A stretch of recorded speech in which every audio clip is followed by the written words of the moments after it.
Hello' students, আজি লৈছোঁ class 12 অৰ্থাৎ এইচএছ ছেকেণ্ড ইয়াৰৰ ফাইনেল এক্সামিনেশ্যনৰ বাবে এডুকেশ্যনৰ স্বাধীনোত্তৰ কালৰ 1 নম্বৰ পাৰ্ট স্বাধীনোত্তৰ কালৰ ভাৰতবৰ্ষ আৰু অসমৰ মাধ্যমিক শিক্ষা কেনেকুৱা আছিল সেই পাৰ্টটো সম্পূৰ্ণ এটা ভিডিঅ'ত কুৱেশ্যন এনচাৰ আলোচনা কৰা সম্ভৱ নহয়, যিটো পাৰ্টটো দীঘলীয়া, গতিকে কেইবাটাও পাৰ্ট বনাম। গতিকে এটা প্ৰথম পাৰ্ট এইটো ভিডিঅ'টো সম্পূৰ্ণ চাবা। 1 নম্বৰ কুৱেশ্যন, মুৰালিয়াৰ আয়োগ কি নামেৰে জনা যায়? মুৰালিয়াৰ আয়োগ মাধ্যমিক শিক্ষা আয়োগ নামেৰ সেকেন্ডাৰি এডুকেশন কমিশন নামেৰে জনা যায়। 2 নম্বৰ কুৱেশ্যন, মুৰালিয়াৰ আয়োগে উল্লেখ কৰা মাধ্যমিক শিক্ষাৰ দুটা ত্ৰুটি বা আহুৱা বা দোষ উল্লেখ কৰা বা কি আছিল? মুৰালিয়াৰ আয়োগৰ মতে পৰম্পৰাগত মাধ্যমিক শিক্ষা ব্যৱস্থাৰ প্ৰধান আহুৱা দুটা আছিল যে বাস্তৱ জীৱনৰ লগত সম্পৰ্কহীনতা, এই শিক্ষা পদ্ধতিগত, কেৱল পৰীক্ষা কেন্দ্ৰিক আৰু গতানুগতিক আছিল, যাৰ ফলত ছাত্ৰ ছাত্ৰীয়ে বাস্তৱিক জীৱনৰ বাবে প্ৰস্তুত হ'ব নোৱাৰিছিল। 2 নম্বৰ পইণ্ট, মাতৃভাষাৰ দুৰ্বলতা আৰু ইংৰাজী বুজা। শিক্ষাৰ মাধ্যম ইংৰাজী হোৱাৰ বাবে ছাত্ৰ ছাত্ৰীৰ ওপৰত অতিৰিক্ত বুজা পৰিছিল আৰু ইয়াৰ ফলত ব্যৱহাৰিক জ্ঞান তথা খেল ধেমালিৰ প্ৰতি আগ্ৰহ কমি গৈছিল। শিক্ষকৰ নাটনি আৰু সমস্যা। 4 নম্বৰ, এইটো 4 মাৰ্কৰ কাৰণে দি দিছোঁ, তোমালোকে লিখি ল'বা। শিক্ষকৰ নাটনি আৰু সমস্যা, উপযুক্ত অৰ্হতা আৰু অভিজ্ঞতা থকা শিক্ষকৰ অভাৱ আছিল আৰু শিক্ষক বাছনি পদ্ধতিও ত্ৰুটিপূৰ্ণ আছিল। এইটো 3টা। অসমৰ মাধ্যমিক শিক্ষা ব্যৱস্থাত মুৰালিয়াৰ আয়োগৰ প্ৰধান প্ৰভাৱসমূহ কি আছিল? এইটো মোষ্ট ইম্পৰ্টেণ্ট কুৱেশ্যন। চাই যোৱা। 1952-53 চনৰ মাধ্যমিক শিক্ষা আয়োগৰ অসমৰ শিক্ষা ব্যৱস্থাত ডাঙৰ পৰিৱৰ্তন আনিছিল। 1 নম্বৰ পইণ্ট, সেৱা গঠন। অসমত মাধ্যমিক শিক্ষা সুচাৰুৰূপে পৰিচালনা কৰিব 1961 চনৰ আইন অনুসৰি সেৱা বোৰ্ড ছেকেণ্ডাৰী অফ এডুকেশ্যন গঠন কৰা হয় গুৱাহাটীৰ বামুণী মৈদামত। 2 নম্বৰ, উচ্চতৰ মাধ্যমিক স্কুললৈ ৰূপান্তৰ। অসমৰ 57খন মাধ্যমিক স্কুলক উচ্চতৰ মাধ্যমিক স্কুললৈ উন্নত বা আপগ্ৰেডেড কৰা হয়।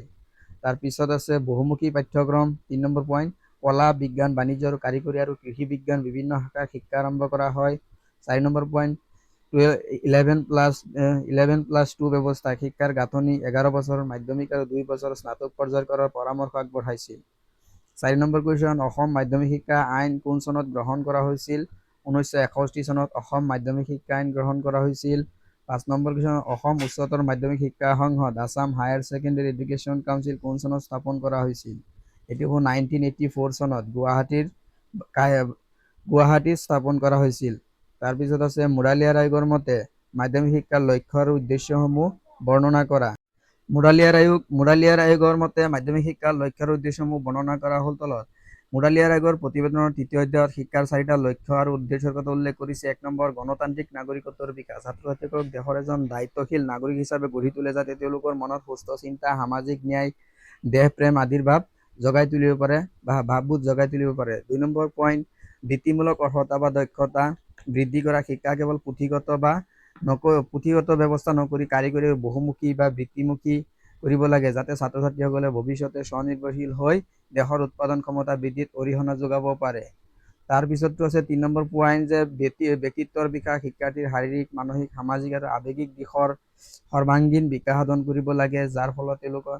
তাৰপিছত আছে 4 নম্বৰ কুৱেশ্যন, নেতৃত্বৰ গুণাৱলীৰ বিকাশ। সামাজিক, সাহিত্য, কলা, বাণিজ্য আদি বিভিন্ন ক্ষেত্ৰত নেতৃত্ব দিব পৰাকৈ ছাত্ৰ ছাত্ৰীক যোগ্য কৰি তুলিব লাগে। তাৰপিছৰ কুৱেশ্যন আছে, তাৰপিছৰ কুৱেশ্যনত দিয়া আছে কি?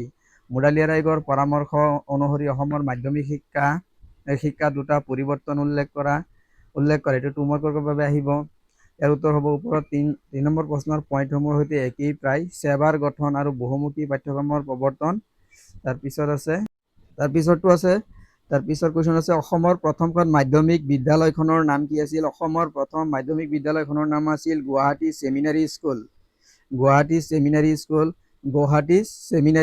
মাধ্যমিক শিক্ষাৰ বৃত্তিমুখীকৰণ বুলিলে কি বুজায়? এইটো 2 মাৰ্কৰ বাবে। শিক্ষাৰ্থী কেৱল পুথিগত জ্ঞান নিদি আত্মনিৰ্ভৰশীল হ'ব পৰাকৈ কোনো বিশেষ কৰ্ম বা বৃত্তি যেনে কাৰিকৰী শিক্ষা, হস্তশিল্প আদি ব্যৱহাৰিক প্ৰশিক্ষণ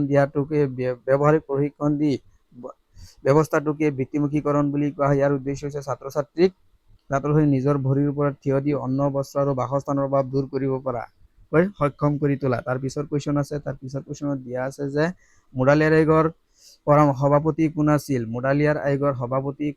1 মাৰ্কৰ কুৱেশ্যন, ডক্টৰ এ লক্ষ্মণ স্বামী মুৰালিয়াৰ।